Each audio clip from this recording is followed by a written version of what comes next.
अस्सलाम वालेकुम। बलूचिस्तान में ट्रेन हाईजैकिंग का वाक़या जिसमें 400 से ज़ायद मुसाफिर सवार थे और अभी भी उनका दहशत गर्दों का दावा यह है कि 200 से ज़ायद मग़वी उनके कब्ज़े में है। वफाकी हुकूमत और हमारे सिक्योरिटी के अदारे किस तरीके से इस चैलेंज से निपटना चाहेंगे? क्या हमारी हिकमत अमली होगी?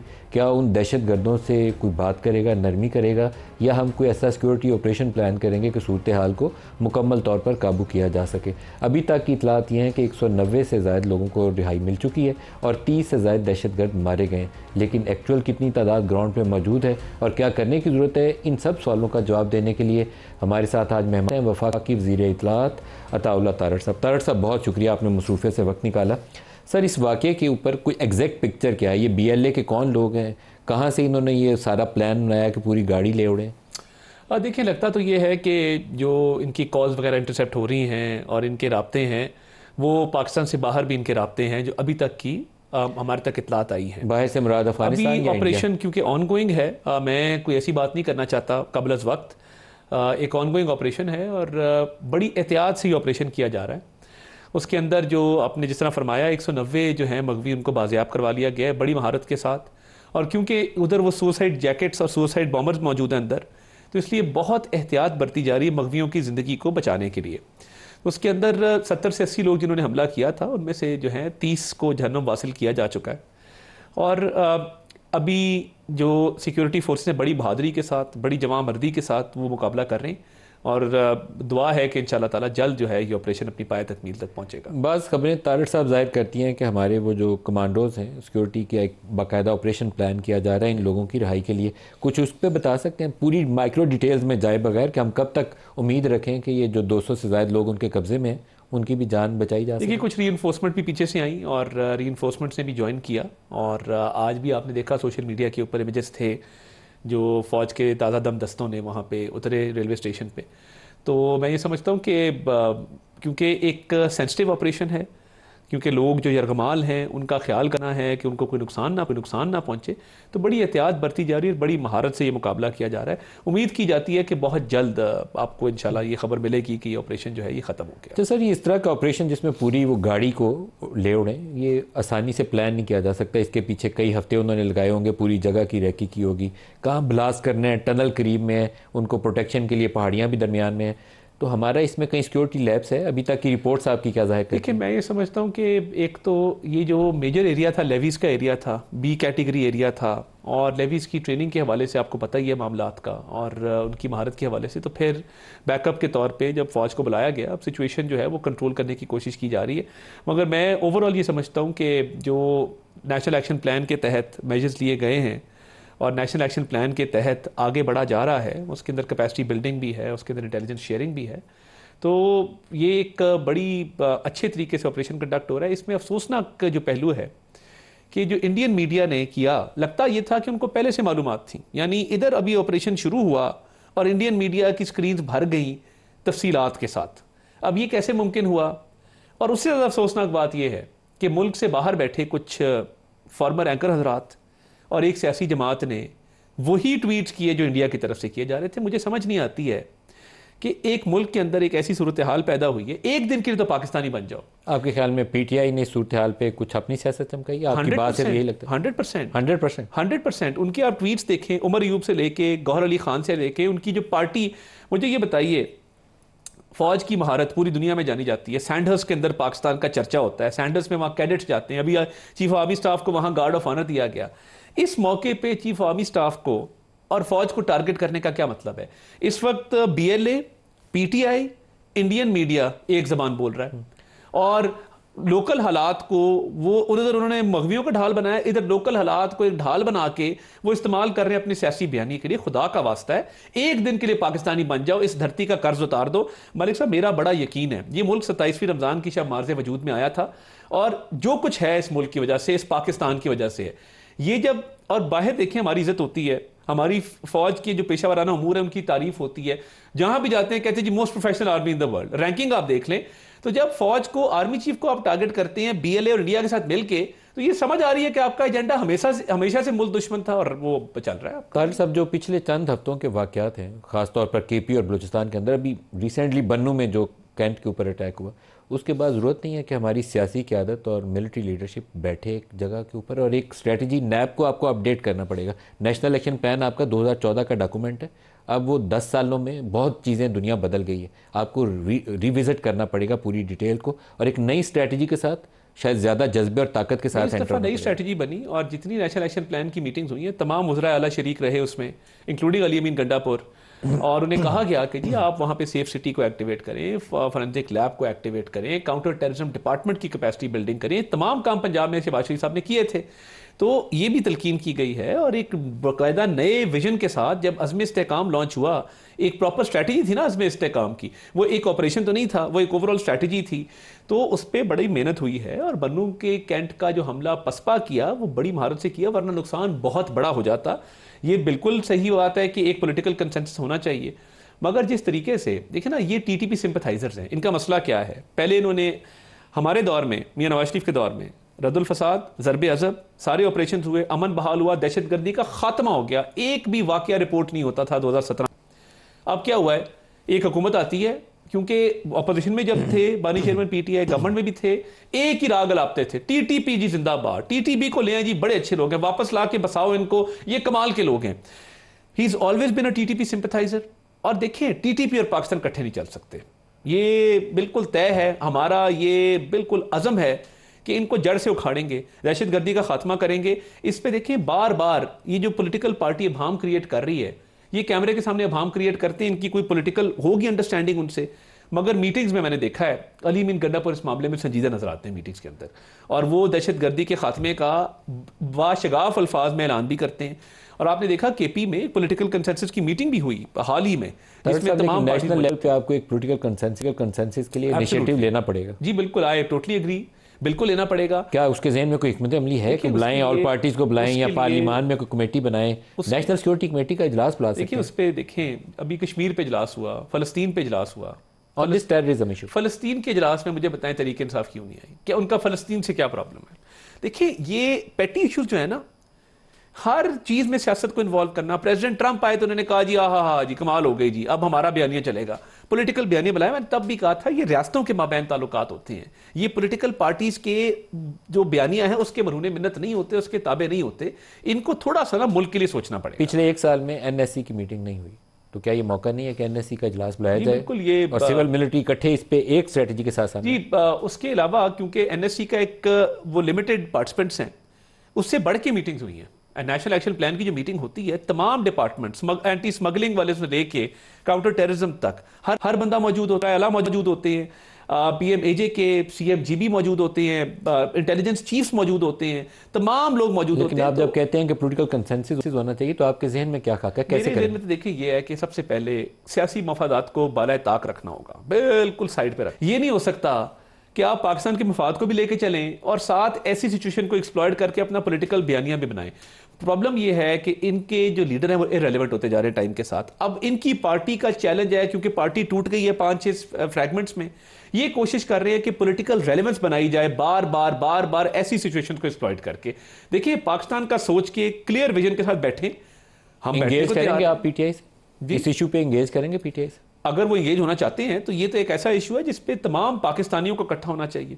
The whole country should stand together. देखो, आपने अभी केपी की मिसाल दी और अली अमीन गंडापुर की मिसाल दी। केपी के अंदर एक रियलाइजेशन मौजूद है कि हमें बाज़ एरियाज, जैसे खुद अली अमीन का अपना इलाका है, उस सारे डीआई खान, बन्नू, लकी मरवत, इस जगह पे एक मिलिट्री ऑपरेशन की ज़रूरत है। वो सारे कहते हैं 30-40 का लश्कर आता है, मुकामी पुलिस उनको नहीं संभाल सकती, फौज इनको एक दफ़ा काटेगी तो फिर पुलिस रीइंफोर्स कर सकती है। फौज तो भरपूर अपना किरदार अदा कर रही है, करेंगे ऑपरेशन, शहादतें भी हो रही हैं, वो कुर्बानियाँ भी दे रहे हैं, फौज बिल्कुल अपना किरदार अदा कर रही है, हमें नज़र आ रहा है, रोज़ नज़र आता है।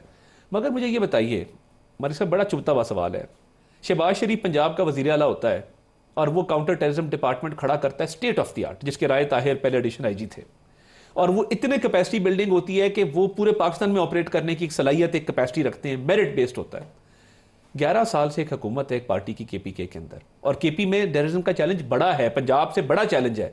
तो मुझे बताइए कि ये तहरीक इंसाफ की हुकूमत एक सिटी डिपार्टमेंट नहीं खड़ा कर सकी। लाहौर में हमला हुआ, कैप्टन मुबीन शहीद हुए, हमारे दोस्त थे, सेफ सिटी कैमराज की मदद से उनके हैंडलर को ट्रेस करके पकड़ा गया, जो सुसाइड बॉम्बर को लाया था मौके पे, कैफरे किरदार तक पहुंचाया गया। जैनब का वाकया हुआ, फोरेंसिक लैब इस्तेमाल हुई।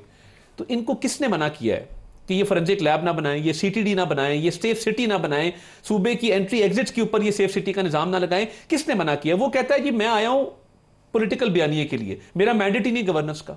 ऐसे तो लोग हैं ये। सर क्या प्लान कर रहे हैं कोई मिलिट्री ऑपरेशन? देखिए इस पे ज़रब आज़म में ऐसे काइनेटिक ऑपरेशन किए गए थे, अब शायद दोबारा जरूरत पड़ रही है। इस पे ऑब्वियसली जब कोई बात होगी तो इस पे एक बाकायदा ISPR की तरफ से बयान भी जारी किया जाएगा। मैं समझता हूँ कि इस वाक़े के बाद कोई अब बैठते हैं या कोई विजिट होता है तो उसके बाद एक फॉर्मल पॉलिसी अनाउंस की जाती है। अभी क्योंकि विजिट ऑनगोइंग है तो इसलिए कोई ऐसी बात करना मैं समझता हूँ बहुत कबल वक्त हो। बलूचिस्तान में जो कुछ हुआ, ये जिस ग्रुप ने पूरी गाड़ी ले उड़े, वो उनकी ताकत बहुत बढ़ गई है और वो जिस तरीके से अब नारे मारते हैं और एक उन्होंने मीडिया बना लिया और उसके ज़रिए वीडियोज़ और ऑडियोज़ जारी कर रहे हैं, वहाँ आपको जाना पड़ेगा महदूद पैमाने पे। बाज़ एरियाज़ जो नो गो एरिया बन गए उनको आपको टारगेट करना पड़ेगा। उनकी कैपेसिटी बहुत डिमिनिश भी हुई है over the past few months और बहुत हमें इंग्रेस भी मिला है, कामयाबी भी मिली है बहुत सारे कोमिंग ऑपरेशंस में, इंटेल ऑपरेशंस में। तो मेरा ख्याल है इंशाल्लाह ताला टाइम के साथ ये सूरत हाल बेहतर होगी, बट ऑब्वियसली वहाँ जाना पड़ेगा, वहाँ बैठना पड़ेगा और इन हालात को देख के कोई हिकमत अमली मरबूत मजीद बनानी होगी। जब आप कहते हैं सरहद पार से इन्हें सपोर्ट मिलती है, TTP की बड़ी पनागाहें अफगानिस्तान के ऊपर, और जब ज़रब अज़्म किया गया था उस वक्त ये लोग यहाँ से भागे और वहाँ इनको जाए पनाह मिल गई। क्या वहाँ पर हमारे जहन में हिकमत अमली है कि हमने क्या करना है सरहद के उस पार, जहाँ से आते हैं और हमारे जवानों को शहीद करते हैं और निकल जाते हैं? देखिए सरहद के उस पार आपको पता है एक दफ़ा जवाब भी दिया गया और कहा गया कि ये अब आप अगर इस पर कॉपरेट नहीं करेंगे और वहाँ से सरजमीन इस्तेमाल होगी तो फिर ऑब्वियसली हमारा एक राइट है, उसको पाकिस्तान एक्सरसाइज करता है। हम पीसफुल कोएग्जिस्टेंस चाहते हैं अपने तमाम नेबर्स के साथ, मगर अगर उनकी ज़मीन हमारे खिलाफ अग्रेशन के लिए इस्तेमाल होगी तो फिर ऑब्वियसली एक पाकिस्तान का अपना राइट भी मौजूद है और पाकिस्तान ने वो राइट एक्सरसाइज किया। आपने देखा जिसमें वो बॉर्डर के ऊपर एक मामला हुआ और पाकिस्तान ने जवाबी उसका भरपूर जवाब भी दिया। तो बहुत ज़्यादा देर ये सस्टेन नहीं कर सकेंगे, इनके सिंपथाइजर्स भी, इनके प्रोमोटर्स भी, इनके जहाँ जहाँ इनके लोग बैठे हैं, जिस हवाले से हमने इनको मुकाबला इनका किया है, मैं समझता हूँ कि ये बहुत देर ये सस्टेन नहीं कर सकेंगे। अच्छा, एक अपडेट है न्यूज़ के हवाले से, ये सिक्योरिटी ज़राए जो जी कह लें कि रिलायबल सोर्सेज से जो इन्फॉर्मेशन आ रही है, टेररिस्ट थे उन सारों को एलिमिनेट कर दिया गया, तमाम जितने दहशतगर्द हैं इनको जहन्नम वासिल कर दिया गया। मज़ीद डिटेल्स आती हैं तो आपके साथ प्रोग्राम के दौरान भी शेयर करेंगे। अल्लाह करे कि जितने मगवी थे उनको भी जिंदाबाद। कह रहा था ना कि बहुत जल्द ये बिल्कुल नज़दीक लगा हुआ है काम, तो ये इंशाल्लाह ताला भी मज़ीद डिटेल्स भी आएंगी और ये तमाम जो जितने भी थे टेररिस्ट उनको जो जहन्नम वासिल किया गया है, तो ये उम्मीद यही की जा रही थी कि अगले कुछ देर में ये मामला अपने मंतकी अंजाम तक। तारिक साहब, लेकिन ये जो BLA वाला, मजीद ब्रिगेड वाला, वो बलोच रिपब्लिकन आर्मी, इनके लिए आपके पास एक मुकम्मल प्लान होना चाहिए कि हमने इनको कैसे काबू करना है। वहाँ अगर मिसिंग पर्सन की शिकायत है उनको कैसे एड्रेस करना है, अख्तर मेंगल या दूसरे वो लोग जो मेन स्ट्रीम पॉलिटिक्स का हिस्सा थे उनको कैसे री इंगेज करना है। आपके पास एक मुकम्मल ब्रॉडर पिक्चर होनी चाहिए और रोड मैप भी होना चाहिए आगे बढ़ने के लिए। जी बिल्कुल, आई थिंक इस पर तमाम जो इदारे हैं, तमाम सिक्योरिटी एजेंसीज़ हैं, वो सारे एक पेज के ऊपर हैं और हिकमत अमली जो है वो पहले से एक इवॉल्व कर रही है। तो मैं समझता हूँ कि मज़ीद इसमें बेहतरी आएगी और इंशाल्लाह ताला ये बहुत जल्द जो है इस नासूर का जो है वो ख़ात्मा करने के लिए बाकायदा आपको नज़र आएगा कि एक एफर्ट पहले से भी बढ़ के हो रही है। तारिक साहब, ये गुफ्तगू जारी रहेगी, एक ब्रेक ले लें, हमारे साथ रहिएगा।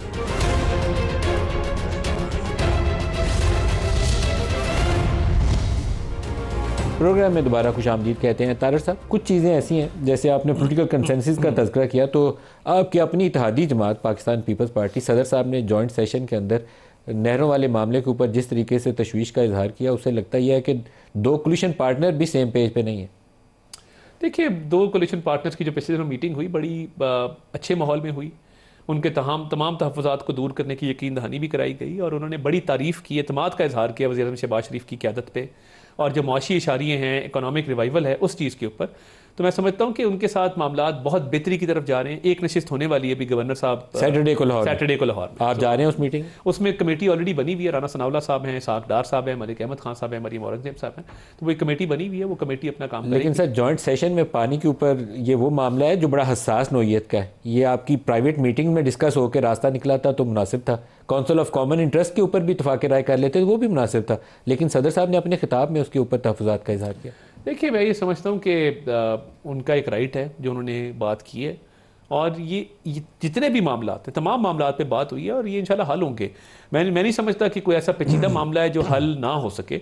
तो ये तमाम मामलात को हल करने में अपना भरपूर किरदार। लेकिन पानी का मौसर इस्तेमाल चाहिए आपको। जी बिल्कुल वाटर कंजर्वेशन भी चाहिए। वो इलाके जो ज़ेरे काश नहीं है पानी से हो सकते हैं, उसके ऊपर हिकमत अमली चाहिए, स्ट्रेटजी चाहिए। उस पे वो बिल्कुल वो अपनी जगह चलेगा, बट जो इनके तहफ़्फ़ुज़ात हैं और कोई मिसअंडरस्टैंडिंग्स अगर हैं तो उनको दूर करने में वो ऑलरेडी एक कमेटी बनी, वो अपना किरदार अदा करे। सर उनके ये भी तहफ़्फ़ुज़ात हैं कि जो डेवलपमेंट फंड्स का उनका शेयर नहीं है। आज मैं एक खबर सुन रहा था, आप उसके ऊपर रोशनी डाल सकते हैं कि बिलावल भुट्टो जरदारी के लिए कोई 9 अरब के सवाबदीदी फंड्स जो हैं वो हुकूमत ने, प्राइम मिनिस्टर साहब ने कहा कि इनको दें, इनकी डिस्पोजल पे होंगे, जहाँ जिस इलाके में खर्च करना चाहे तो इनको इजाजत होता नहीं है। बेसिकली स्कीम टू स्कीम होता है ना, कि अगर सिंध की कोई बड़ी स्कीम है, उनकी रिकमेंडेशंस पे 9 अरब की स्कीम, वो ऑब्वियसली वो जो उसके सिंध की ऑनगोइंग स्कीम्स हैं या बड़ी स्कीम्स हैं जहां वो समझते हैं कि फेडरल गवर्नमेंट का शेयर होना चाहिए, तो उसके मुताबिक बिल्कुल उस पर कोई अभाम 9 अरब रुपए के फंड्स, वो जो भी उसकी अमाउंट हो वो जिस तरह कहेंगे वो ऑब्वियसली वफाक सर 9 अरब बड़ी रकम है। और ये बिलावल को स्वाबदीदी फंड है नहीं, मैं इसके ऊपर थोड़ा सा, क्योंकि हमारे रिपोर्टर ने इस पर डिटेल थोड़ी सबमिट की हुई है, आपसे चाहूँगा रोशनी डालें। आमतौर पर तरीका ही होता है कि आप एक डेवलपमेंट स्कीम रिकमेंड कर देते हैं कि ये स्कीम है, ये इस्लामाबाद के इस हल्के के लिए स्कूल बना दें, रोड बना दें, तो उसी तर्ज की स्कीम आपने बिलावल भुट्टो को काफ़ी ज़्यादा, मैं कहता हूँ, पोलिटिकल फेवर किए, बड़े फंड्स उसके डिस्पोजल पे देते हैं। ये जब बजट बनता है और पीएसडीपी बनती है तो उसमें स्कीमों के हवाले से ये तय होता है कि ऑन गोइंग स्कीम्स को 10 अरब दिया जाएगा, 11 अरब दिया जाएगा, 9 अरब दिया जाएगा, न्यू स्कीम्स को इतना दिया जाएगा। स्कीम्स जो हैं वो उनकी एक स्टेज होती है कि वो अप्रूव होती हैं, PC1 बनते हैं, अप्रूवल्स की स्टेज के बाद वो PND जो है उसको बाकायदा शामिल करता है बजट बुक्स के अंदर। तो उसमें मैं समझता हूँ कि बिलावल साहब ने अगर कोई पॉइंट आउट की हैं और वो 9 अरब ठीक आप कह रहे हैं, ये फिगर अपनी जगह मौजूद होगा, तो उस मुताबिक जो है वो सिंध की कुछ स्कीमों को बिल्कुल फंडिंग दी जाएगी। लेकिन खबर तो यह है कि वो पंजाब में भी कर सकेंगे। ये अब चेक करने वाली बात है कि वो पंजाब में उनको हक हासिल होगा कि पंजाब के किसी हल्के में अगर उनका कोई MNA या MP शिकायत कर रहा है कि उनके हल्के में ये चीज़ चाहिए, तो बिलावल साहब के पास ये स्वाबदीदी इख्तियार है, वहाँ पे भी वो रिकमेंड कर सकेंगे। मैं इस पे मजीद जो है वो तफसीलात हम ले सकते हैं, मगर ऑब्वियसली बिलावल साहब का कोलिशन पार्टनर एक राइट है, अगर वो कोई राइट एक्सरसाइज करना चाहते हैं तो उनके तहफ़्फ़ुज़ात दूर करने के हवाले से। लेकिन सर ये क्या फैसिलिटी बाकी भी कोलिशन पार्टनर्स के लिए है? देखिए मैं ये समझता हूँ कि कोलिशन पार्टनर्स का एक अपना सिस्टम है, कुछ कोई कैबिनेट के अंदर मौजूद है, कोई कॉन्स्टिट्यूशनल पोजीशंस के ऊपर है, तो जो उनसे चार्टर्स तय हुए थे जब ये कोलिशन बना था, उसके मुताबिक हमारा फ़र्ज़ है कि उसको हम पूरा करें। तो तारिक साहब इंगेज तो आप इनको कैबिनेट के लिए भी कर सकते थे, वो काम नहीं किया आपने, लेकिन बाकी सारी सहूलियात मौजूद हैं, अहम पोस्टिंग्स भी मौजूद हैं, इदारों के अंदर भी तकसीम मौजूद है कि यहाँ पीपल्स पार्टी का बंदा आएगा, यहाँ किसका बंदा आएगा, लेकिन कैबिनेट में पीपल्स पार्टी नहीं है। इसकी कोई खास वजह है? पीपल्स पार्टी की ख्वाहिश थी, वो सुपीरियर पॉलिटिक्स करना चाहते थे और वो कैबिनेट में शरीक नहीं होना चाहते थे, और उनका ख्याल था कि बेहतर है कि वो कॉन्स्टिट्यूशनल पोजीशन ऑक्यूपाई कर लें। चेयरमैन सेनेट है, 2 गवर्नर्स हैं, प्रेसिडेंसी है, तो जो उनकी ख्वाहिश थी उसके मुताबिक उन्होंने बेहतर समझा कि उनका ये गवर्नेंस मॉडल बेहतर है, तो उसके मुताबिक वो तमाम सहूलियात ले रहे हैं, लेकिन वो जो कैबिनेट का एक वजन होता है ना, वो नहीं उठाते, क्योंकि गवर्नमेंट का एक वजन भी तो होता है ना। We sing together, we sail together, बात तो वही है, मगर उनकी अगर पॉलिटिक्स को सूट करता है कि वो कैबिनेट में ना बैठे तो ये उनका अपना फैसला है। जब PMLN की एक अपनी पॉलिटिक्स के ऊपर भी सवाल है जी, परवेज खटक साहब की इंक्लूजन वो एक बड़ा क्वेश्चन मार्क है। किस में? मैं ये समझता हूँ कि परवेज खटक साहब का एक किरदार रहा है। किस में? जब PTI के हवाले से, कि जब PTI ने एक एंटी स्टेट पॉलिटिक्स शुरू की तो उन्होंने PTI को खैर बात कहा, और KP के हवाले से मैं समझता हूँ कि वो बड़ी मददगार साबित होंगे कि KP के हवाले से पॉलिसी बनाने। अभी इलेक्शन में रिजल्ट्स सामने ही है, कितने मददगार थे? बिल्कुल नहीं, मैं ये कह रहा हूँ KP को समझते हैं ना, नहीं KP के डायनामिक्स को वो समझते हैं ना, मैं KP को पॉलिटिकली नहीं कह रहा, KP के डायनामिक्स को वो समझते हैं। PMLN का फैसला है, उनको वज़ारत एब्सोल्युटली PMLN का फैसला है, PMLN के प्राइम मिनिस्टर है, PMLN का फैसला है, PMLN का फैसला, जी PMLN का फैसला। तो क्या वो मुस्तकबिल में PMLN को शमूलियत इख्तियार करें? शमूलियत तो वो इख्तियार नहीं करेंगे। हमारी पार्टी वहाँ पे देखें, अमीर मकाम साहब हैं, वो प्रेसिडेंट है हमारे, मुर्तज़ा जावेद अब्बासी साहब हमारे जनरल सेक्रेटरी हैं, पार्टी हमारी चल रही है, वो एज अ कोलिशन पार्टनर शरीक हुए हैं, और मैं समझता हूँ कि अच्छी इंक्लूजन है। एक बड़े तजर्बेकार सियासतदान है, उनको तजर्बा भी है, ही नोज KP वेरी। बड़ी इंटरेस्टिंग पॉलिटिक्स है वैसे। 5 साल वो KP में वज़ीर आला रहे PTI के, दूसरी हुकूमत में वो वफाक में वज़ीर रहे, उनकी फैमिली के बहुत सारे लोग जो थे अहम ओहदों पर मौजूद रहे, और उनका ही नुमाइंदा बंदा KP के अंदर चीफ मिनिस्टर के तौर पर पॉलिटिक्स में। मैं जब, और अब वो आपके साथ है, पॉलिटिक्स में चलता रहता है। मैं जब PTI के बेंचेस को देता था, आधे हमारे बंदे बैठे होते थे, अब मैं उधर देखता हूँ हमारे टोबा टेक सिंह से आप शुरू हो जाएं तो वो एक हमजा साहब हुआ करते थे, उनके बेटे उसामा साहब वहाँ बैठे होते हैं, रज़ा गिलानी साहब उकाड़े से बैठे होते हैं, चौधरी निसार जट साहब बैठे होते हैं फैसलाबाद से। मैं जब उस तरफ देखता हूँ तो आधे बेंचेस हमारे पुराने लोगों से भरे हुए, तो ये तो चलता है पॉलिटिक्स के अंदर। आपके ख्याल में कैबिनेट एक्सपेंशन से वो जो एक बहुत सारे दाएं बाएं से आवाज़ें उठती थी कि गवर्नमेंट का अभी तक वो इम्पैक्ट नहीं आया, हुकूमत हमने लेके गलत फैसला किया, वो उससे तासुर ज़ाहिल हो जाएगा, बेहतर गवर्नेंस शुरू हो जाएगी? देखिए मैं समझता हूँ कि बैंक में 2-2, 3-3 थे, मेरे पास भी कल्चर का और नेशनल हेरिटेज का एक एडिशनल पोर्टफोलियो था। वो बेहतर है कि अब डेडिकेटेड वजीर आए हैं। पीएम ने परफॉर्मेंस उन्हें कहा है कि हमने देखनी है आपकी, 3 महीने बाद मैं रिव्यू लूंगा, परफॉर्मेंस इंडिकेटर्स KPIs बनाएंगे, इससे खासी बेहतरी आएगी, बिकॉज अब हर बंदे को पता है कि उसकी एग्जैक्ट जॉब क्या है। सर इशू तो ज़्यादा वफाक के हवाले से ही ना, लोग कहते हैं कि ये 1.5% इन्फ्लेशन कह रहे हैं आ गया, लेकिन अभी उनको चीज़ें उतनी महंगी मिल रही हैं जैसे पहले मिल रही थी। टेक होम इनकम उनकी ज़ाहिर नहीं बढ़ी, आमदनी नहीं बढ़ी, इकनॉमिक अपॉर्चुनिटीज़ नहीं बढ़ी। हम उनको कहते हैं 1.5% पे इन्फ्लेशन आ गई, 40% थी, वो कहते हैं नहीं अभी हमारी तसल्ली नहीं। अगर आप देखें ना, मैं अभी उस दिन बात कर रहा था अपने हल्के में, मैं एक यूनियन काउंसिल में गया, वहाँ पे हमारा लेबर काउंसलर था, मैंने उसको पूछा, उसने कहा जी आटा पिछले साल के मुकाबले में बहुत सस्ता है, पेट्रोल पिछले साल के मुकाबले में सस्ता है। ये 2 चीज़ें ना जो ड्राइव करती हैं बेसिक इन्फ्लेशन को, एक आम आदमी की जो नीड्स हैं। तो देखिए अशिया खुर्द-ओ-नोश की कीमतें नीचे भी आई हैं, बेहतरी भी आई है, लोगों की ज़िंदगी भी बेहतर हुई है, आसान भी हुई है, एक उम्मीद भी पैदा हुई है, इन्फ्लेशन भी नीचे गई है। तो मैं समझता हूँ कि ओवरऑल माहौल जो है वो एक बेहतरी का है। और ये आम आदमी तक जब बिजली और गैस भी सस्ती हुई, गर्मियों के अंदर पीक सब्सिडी दी गई, 50 अरब रुपए की हमने दी, 45 अरब की पंजाब प्रोविंस ने दी।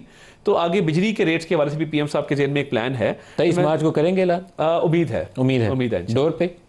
ये देखें अभी IMF से हमारी नेगोशिएशन चल रही है, उसके नतीजे में जो भी फैसला होगा आपको बताएंगे। जो IMF से एग्रीमेंट हो जाए, उस जितनी गुंजाइश हो उतना पास ऑन करेंगे। आपने अभी आटे का जिक्र किया था, आटा एक ऐसी कमोडिटी है जिसने इन्फ्लेशन को गिराने में अहम रोल अदा किया है, लेकिन आटे वाली जो आपकी वो केयर टेकर्स की $1 बिलियन की इंपोर्ट और फिर वीट प्राइसेस में जो क्रैश आया है, उसने इस साल की वीट क्रॉप खत्म कर दी है।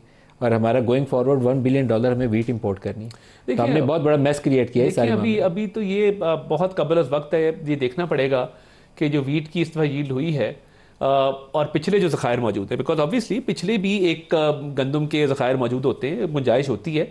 सो लेट्स सी कि आगे इसका क्या वे फॉरवर्ड निकलता है और पूरे मुल्क में कितनी गंदम की पैदावार होती है, उसके मुताबिक फिर ये फैसले होंगे। सर जो IMF के आपके ब्रॉड इंडिकेटर्स हैं वो seems to be on in line, जो आपकी एग्रीड प्रोग्राम है, कोई बहुत ज़्यादा डिविएशन नहीं है। रेवेन्यू साइड पे थोड़ी स्लिपेजेस हैं लेकिन वो मैनेजेबल है। आपके ख्याल में प्रोग्राम थ्रू हो जाएगा, ये रिव्यू वाला प्रोसेस आगे बढ़ जाएगा? मेरा ख्याल है जी IMF ने बड़े अच्छे जज्बात का इजहार किया कि पाकिस्तान में रिफॉर्म्स हो रहे हैं। प्राइम मिनिस्टर ने अभी 23 अरब रुपया जो बैंक से विंडफॉल प्रॉफिट लिया एक दिन के अंदर, स्टे ऑर्डर 1.5 साल से चल रहा था, अनहोनी है। जो शुगर के हवाले से इक़दामात किए गए हैं, शुगर का सेल्स टैक्स लास्ट ईयर इकट्ठा किया गया था तकरीबन कोई मेरा ख्याल है 14 अरब रुपया, इस वक्त वो 26 अरब के ऊपर चला गया है, 54% उसमें इंक्रीज हुआ है। ये कभी नहीं हुआ था पहले। एक्स्ट्रा ऑर्डनरी मेजर्स लिए गए हैं और खजाने के अंदर जो पैसा आ रहा है एक्स्ट्रा ऑर्डनरी मेजर्स की वजह से IMF को नजर आ रहा है कि एक प्राइम मिनिस्टर मौजूद है जो एक out of the box solution लेके आ रहे हैं और इकॉनमी उससे बेनिफिट कर रही है। आपके ख्याल में ये रिव्यू सक्सेसफुली कंप्लीट हो जाएगा? इंशाल्लाह बहुत सक्सेसफुल होगा। आपने अभी शुगर का भी जिक्र किया कि हमने ज़्यादा सेल्स टैक्स इकट्ठा किया है। शुगर में आपने क्राइसिस भी क्रिएट किया, आपने 2 दफ़ा शुगर एक्सपोर्ट की इजाज़त दी, 3 दफ़ा, और अब शुगर की प्राइसेस ऊपर है। मेरा ख्याल है शुगर की प्राइसेस वजह से ऊपर नहीं है, थोड़ा ज़रा होलसेलर्स के पीछे जाएंगे और थोड़ा सा तक रमज़ान गुजर जाएगा। नहीं, मैं समझता हूँ कि इसमें मिल के सूबे को और वफाक को मिल के इस पर काम करना है। और इस्लामाबाद में आप जाएँ ना, चक्कर लगाएं ज़रा फिर प्राइस शॉप्स का, जहाँ जहाँ पे शुगर मिल रही है यहाँ पे दिक्कत कोई नहीं है। मैंने खुद कल विजिट किया और नहीं, 180 रुपए पे चीनी बिक रही है, बट 130 पे भी मिल रही है ना, जो फेयर प्राइस शॉप्स हैं। वो सारे पाकिस्तान को एक्सेस नहीं है ना। मैं ये कह रहा हूँ कि फिर सूबों के साथ मिल के इस मामले को भी जो है वो संजीदगी से देखना होगा। सर ये शुगर वाला शॉर्टेज का नहीं है। एक आपसे दरखास्त है, मैं इसको अब 25-30 साल से देखते 35 साल हो गए मुझे। ये एक माफिया है पाकिस्तान में, जब वो शुगर ज़्यादा पैदा कर लेते हैं कहते हैं कि एक्सपोर्ट करने के लिए हमें रिफंड भी दो, रिबेट भी दो, हमने बाहर बेचनी है। जब कीमतें गिर रही होती हैं फिर शोर मचा जाता है। शॉर्टेज का इशू नहीं है और ये हल हो जाएगा, थोड़ा सा डंडा चलना है और चल रहा है। शुगर की एक्सपोर्ट अलाउ करना गुड फैसला था या बैड फैसला? उस वक्त ज़र मुबादला के ज़खायर के हवाले से बिल्कुल ठीक फैसला था। $100 मिलियन कमाया होगा हमने, कीमतें $1 उस वक्त ज़रूरत थी पाकिस्तान को जब एक्सपोर्ट किया गया। मगर मैं समझता हूँ कि थोड़ा सा ज़रा चीज़ें टाइट होंगी, ये खुद ही आप देखें कि कीमतें नीचे आएंगी। शॉर्टेज का इशू नहीं है, नीयत का इशू है। काफ़ी मेजर्स लिए गए, अरेस्ट किए गए, फाइन्स इंपोज किए गए, ये मजीद नरगा थोड़ा सा तंग करेंगे, ये बिल्कुल ठीक हो जाएंगे। लास्ट क्वेश्चन सर, ये सिर्फ टेररिज्म के ऊपर एक आपसे वाजे, क्या हमें एक स्ट्रेटजी, डायरेक्शन, हिकमत अमली मिलेगी? हमने ये KP और बलूचिस्तान में जो नो गो एरियाज बन गए हैं बाज़ डिस्ट्रिक्ट, उसको कैसे ठीक करना? हिकमत अमली मौजूद है, इस पर मीटिंग्स हो चुकी हैं, एक इवॉल्विंग सिचुएशन है, उसके अमल दरामद के हवाले से मजीद जो है चीज़ों को मजबूत करना और इंशाल्लाह करेंगे। और वो प्लान या मीटिंग आपकी कब तक हम एक्सपेक्ट करें कि इस इशू पे होगी? देखिए कल हो सकता है कि कोई इस पर कोई स्टेटमेंट आए, कोई बातचीत हो, तो मेरा ख्याल है कल एक अहम दिन होगा इस हवाले से। अच्छा, कल इस पर कोई बड़ी पेशरफ्त हो सकता है बड़ी पेशरफ्त तो या कोई बातचीत ज़रूर हो इस पर। सर इस पर एक बात मैंने पॉलिटिक्स में मुख्तलिफ लोगों से बात जब कर रहे थे, PTI और बाज़ दीगर सियासी जमातों से, उनका ख्याल ये था कि हमें पार्लिमान के अंदर सबसे बड़ा फोरम था, जॉइंट सेशन इन कैमरा करते, वहाँ से एक पॉलिसी इवॉल्व होती। क्या ये सोचने कहीं हुकूमत की? देखिए, मैं ये समझता हूँ कि तमाम पार्टीज़ की नुमाइंदगी नेशनल एक्शन प्लान के अंदर मौजूद है और उस एपेक्स कमेटी में सारे मौजूद होते हैं, तो वो अच्छा फोरम है, सारी पार्टीज़ वहाँ पे होती हैं, तो उधर बातचीत होगी। I think that's the best forum available. लेकिन अगले 24 घंटे में हम आपसे एक डिसाइसिव एक्शन की तवक्को रख सकते हैं? जी इंशाल्लाह इस पे मेरा ख्याल है बड़ी संजीदगी है और इंशाल्लाह अगले 24 घंटे में जो एक मरबूत एक हिकमत अमली उस हवाले से हो सकता है कोई अनाउंसमेंट ज़रूर हो या बातचीत ज़रूर हो। अताउल्लाह तारड़ साहब, वफाकी वज़ीर इत्तलात, बहुत शुक्रिया आज के प्रोग्राम में आप हमारे साथ।